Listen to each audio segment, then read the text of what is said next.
हाय developers. मैं हूं शुभम वर्मा और आज हम देखेंगे जावास्क्रिप्ट इंटरव्यू क्वेश्चन से रिलेटेड पार्ट 18। तो आइए देखते हैं।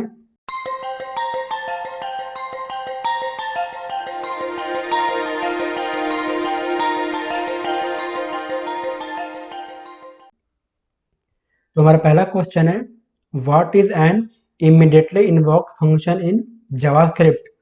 जावास्क्रिप्ट में जो इमीडिएटली इन्वोक फंक्शन होता है वो क्या होता है? तो इमीडिएटली इन्वोक फंक्शन को हम लोग इफी भी बोलते हैं, IIFE।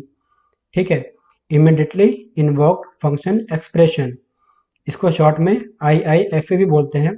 ये काफ़ी ज़्यादा मोस्ट पॉपुलर डिज़ाइन पैटर्न होता है जावास्क्रिप्ट का।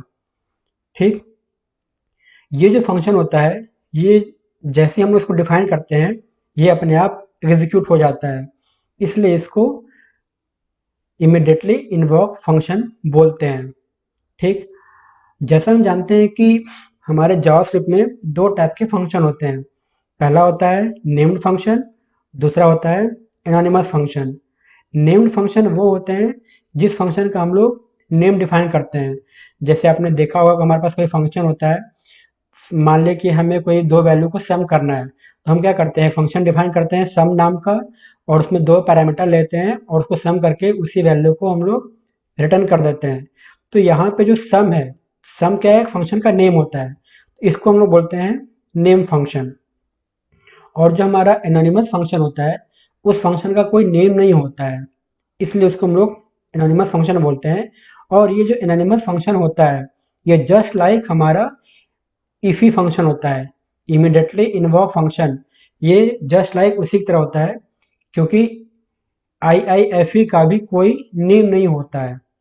ओके, अब यहाँ पे क्वेश्चन आ सकता है कि IIFE का यूज़ क्या है, मतलब इमीडिएटली इन्वोक फंक्शन जो हम लोग अभी बात कर रहे हैं उसका यूज़ क्या है। तो सपोज अगर हमें हमारे पास कोई डेटा है और उसको सिक्योरिटी प्रोवाइड करानी होती है। ठीक, हम नहीं चाहते हैं कि हमारे फंक्शन के सॉरी के अंदर का जो डेटा है वो आउटसाइड फंक्शन भी उसको यूज हो सके, उस केस में हम लोग इमीडिएटली इन्वोक फंक्शन का यूज करते हैं। अब एक और दूसरा एग्जांपल देखते हैं। सपोज आपने कभी ना कभी यूज किया होगा सेट टाइम आउट फंक्शन को, जहाँ पे हम लोग set time out function use किया जाता है किसी डिले डिले एक्सप्रेशन के लिए, या फिर कोई डिले एक्शन परफॉर्म करने के लिए। तो आपने set time sorry set time out function का यूज किया होगा। तो सेट टाइम आउट फंक्शन में आपने देखा होगा कि उसके अंदर हम लोग एक फंक्शन का यूज करते हैं।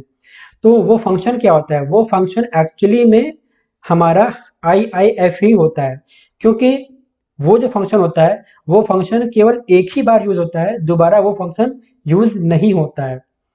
ठीक, नॉर्मली क्या होता है, जब भी हम लोग फंक्शन डिफाइन करते हैं तो हम लोग उस फंक्शन को किसी या तो किसी वेरिएबल में साइन करते हैं, या तो उस फंक्शन का हम लोग कोई नेम डिफाइन करते हैं। तो अब यहाँ होता क्या है कि वो फंक्शन जो होता है मेमोरी में हमारा एक स्पेस लेता है, तभी तो हम लोग जो उसको जिस पेज पे चाहे कॉल करा लेते हैं। क्यों? क्योंकि वो फंक्शन एक्चुअली हमारे मेमोरी में एग्जिस्ट हो चुका है, इसलिए हम लोग उसको किसी भी पेज पे या फिर एक पेज पे दो बार या तीन बार, कितनी बार भी हम लोग कॉल करा सकते हैं उसको, क्योंकि वो ऑलरेडी मेमोरी में एग्जिस्ट हो चुका है और उसने मेमोरी में एक अपना स्पेस क्रिएट किया हुआ है। ठीक, लेकिन हम क्या चाहते हैं कि हम कोई ऐसा फंक्शन बनाएं जो फंक्शन हमारे मेमोरी में एग्जिस्ट ना करे, वो एक बार एग्जीक्यूट हो और फिर दोबारा एग्जीक्यूट ना हो। तो उस केस में हम इसी का यूज करते हैं, मतलब हम लोग एनोनिमस फंक्शन का यूज करते हैं। ठीक है, तो सॉरी, कुछ गले में प्रॉब्लम है, सो बार बार प्रॉब्लम हो रही है, इसके लिए माफ़ी चाहूँगा। सो आप यहाँ पे एग्जांपल देख सकते हैं, ये हमारा एक इफी का फंक्शन है। तो यहाँ पे क्या है, फंक्शन डिफाइंड है।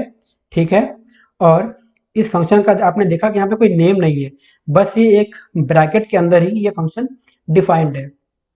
ठीक है, अब यहाँ पे हम लोग लॉजिक लिख रहे हैं, जो भी हमें लॉजिक लिखना है फंक्शन के अंदर, और ठीक यहाँ पे आपने देखा कि ये सीधा यहाँ पे एग्जीक्यूट हो गया। मतलब जैसे ये फंक्शन हम ये फंक्शन कॉल होगा, मतलब जैसे ये फंक्शन हमारा डिफाइंड होगा, ये अपने आप कॉल हो जाएगा।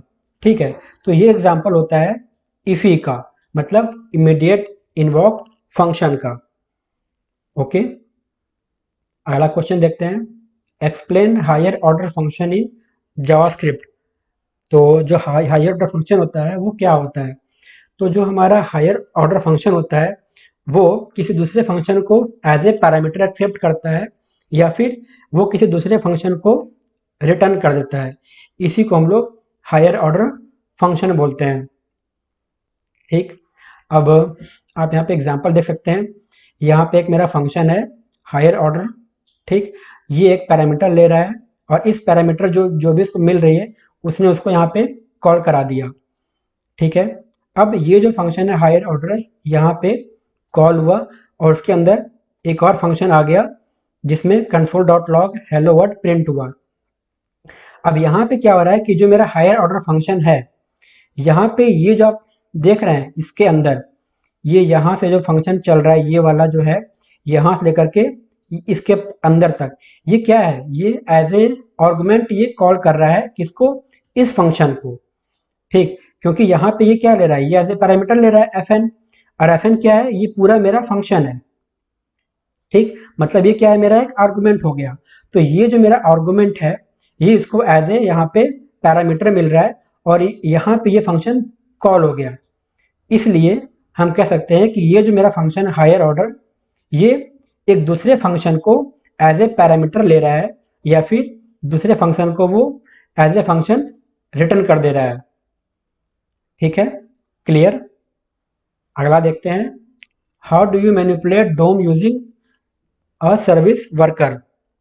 मतलब सर्विस वर्कर के थ्रू हम लोग डोम को कैसे मैनिपुलेट कर सकते हैं।